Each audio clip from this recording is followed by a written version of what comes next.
Hello everyone, I am Joyce ARCEGA from BSED 3F, and today we are going to talk about a very important topic. So, in learning, it's inevitable that some children might experience difficulty with a particular skill. That's why it's important for the parents and teachers of a child to identify and recognize it immediately in order for them to do something about it. The teacher, most especially, should monitor the learner's performance for them to think of some possible and proper ways or strategies for a specific learning difficulty. So now, I have here a strategy for listening skills named Dictogloss,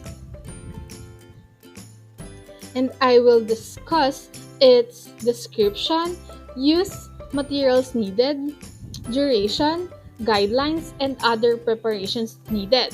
However, about the procedures, I will show it to you how it is done step by step. So, let us start. Okay, so Dictogloss is a classroom dictation activity where learners listen to a passage, note down keywords, and then work together to create a reconstructed version of the text. And it was originally introduced by Ruth Van Rib 1990 as an alternative method of teaching grammar. One Rib argues that this method gives students a more precise understanding of English grammar than do other approaches, and consequently leads to higher accuracy in language use. And also, compared to other more traditional approaches to teaching grammar, the value of Dictogloss is in its interactive approach to language learning. Text reconstruction promotes both the negotiation of meaning and the negotiation of form. It is a cooperative endeavor which forces learners to stay actively engaged in the learning process. And this strategy will help students who needs to develop or enhance their listening skills, has low motivation in listening class, and lacks of vocabulary and grammatical knowledge. It will also help students to develop or sharpen their English listening comprehension skills, be motivated to have a good attitude to learning English listening, and to pay attention to all four language skills: listening, speaking, reading, and writing.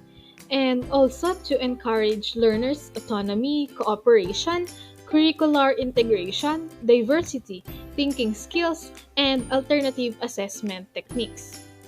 For the duration and materials needed, this strategy takes quite some time to apply or execute in the teaching learning process. And the only materials needed are pen, paper, and any text from a particular grade level. While the other classroom arrangements or preparations needed are the following. Teachers can facilitate this process by providing background information and helping students with unfamiliar language. The purpose of the preparation stage is therefore twofold. It should give the learners a topical warm up as well as familiarize them with vocabulary that will appear in the text. And also, the Dictogloss procedure offers various opportunities for follow-up activities. As in the original one-read procedure, the teacher can compare the various versions and discuss language choices. Error analysis can also help to identify grammatical points that the learners have difficulty with, which can then be further practiced. And also, if students have already studied or been exposed to particular structures that appear in the text, the reconstruction task can be used for review and self-correction. For the procedures, there are only four easy steps. First is to warm up. When the learners find out about the topic and do some preparatory vocabulary work. So, if there are unfamiliar words that the students will encounter in the text, the teacher can discuss it first so that the students will have an idea about them. So the text that we have here is for grade 7 students. It's entitled A Taste of Korea's Finest Cuisine by Ben Kal. And I got this from the English module, quarter 2, module 3, information sources.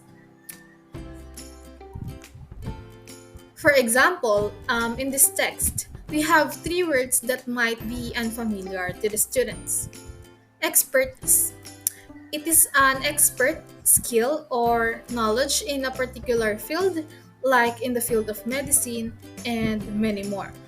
The second one is cuisine. It is a specific set of cooking traditions and practices, often associated with a specific culture or region. And the third one is finest, means of high quality or outstanding. That's it for the first step. Now for the second step, there will be a dictation. When the learners listen to the text, read at a normal speed by the teacher and take fragmentary notes. The learners will typically hear the text twice. The first time the teacher reads the text, the students just listen but do not write. The second time, the students take notes. So I will read now the text that I prepared. Take note that this is the first time I will read this. A Taste of Korea's Finest Cuisine by Ben Kal. Manila. A top Korean chef is in Manila to showcase a taste of Korea's finest cuisine. Jang Jin-mo, one of Korea's leading chefs, gave a sample of his culinary expertise during a dinner hosted by South Korean Ambassador Han Dong-man at the Grand Hyatt, Manila in Taguig City Wednesday night.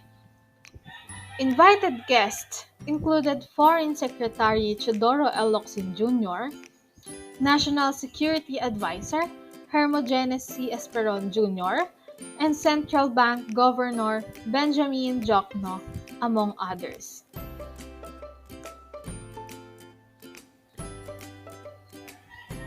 It was virtually a taste of Korea's finest food, as Jang demonstrated his culinary expertise by cooking Korean-styled marinated beef with mushroom puree as the main dish, a steamed ginger sea bass, soy sauce, sesame seeds, mirin, spring onion, and a seafood soup with winter melon scallops. The appetizer was a raw fish, gochujang, pickle with fresh walnut, and dessert was white chocolate red bean mousse with mango cream, and a freshly brewed Korean traditional tea. Jin-mo, a chef for 10 years, is co-owner of a popular restaurant in South Korea. He was given a standing ovation by the guests, who were very much satisfied with his culinary expertise in Korean food. In his short welcome remarks, Han noted that many Filipinos are patronizing Korean restaurants not only in Manila but also in the provinces. He also said Koreans and Filipinos cook similar food such as pancit and bulalo and prepare the popular halo-halo. Now, let us just assume that I have read the text again while the students are taking notes of the important or keywords, phrases, and even sentences in the text.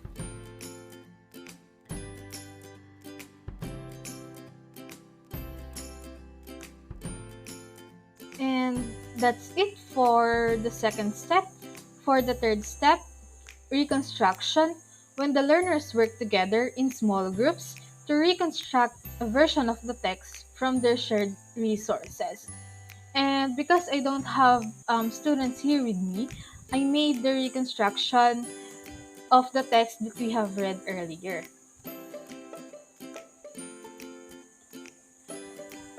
Reconstruction of the text.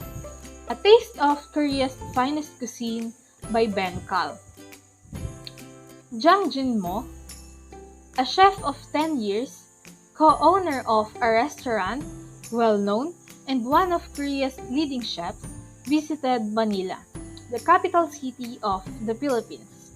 Last Wednesday night, there was a dinner hosted by South Korean Ambassador Han Dong-man, together with some invited guests at the Grand Hyatt Manila in Taguig City.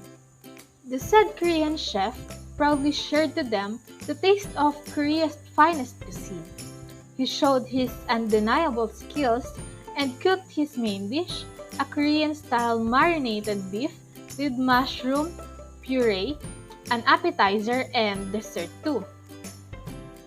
The guests at that dinner were stunned by his mouth-watering dishes and were very satisfied with his culinary expertise in Korean food.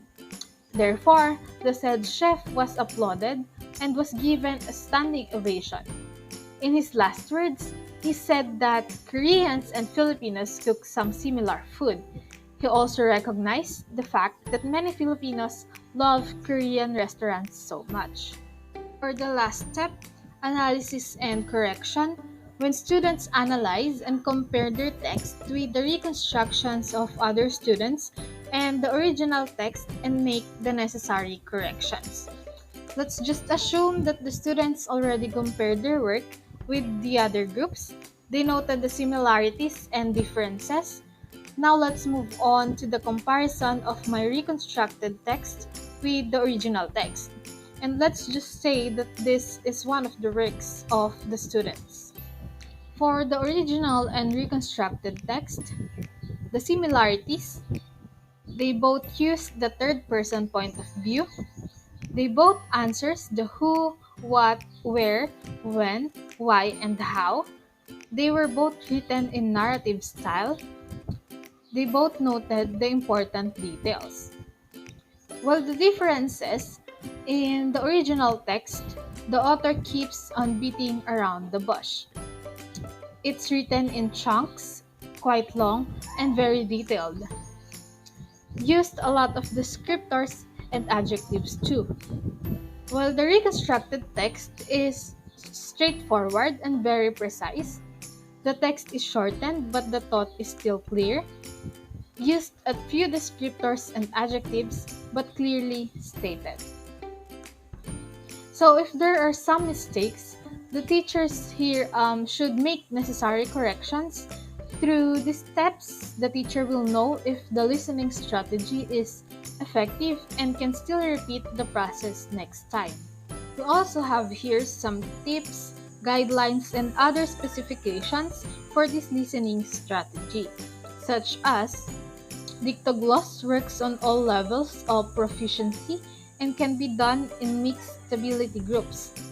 And Dictogloss is often regarded as a multiple skills and systems activity, since learners practice listening, writing, and speaking, and also use vocabulary and grammar in order to complete the task.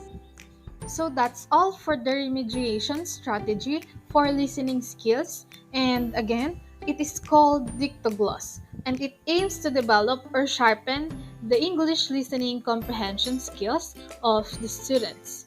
This strategy is doable, easy to follow, and indeed teacher and student friendly. So thank you everyone, and I hope that you learned something from today's discussion. Bye!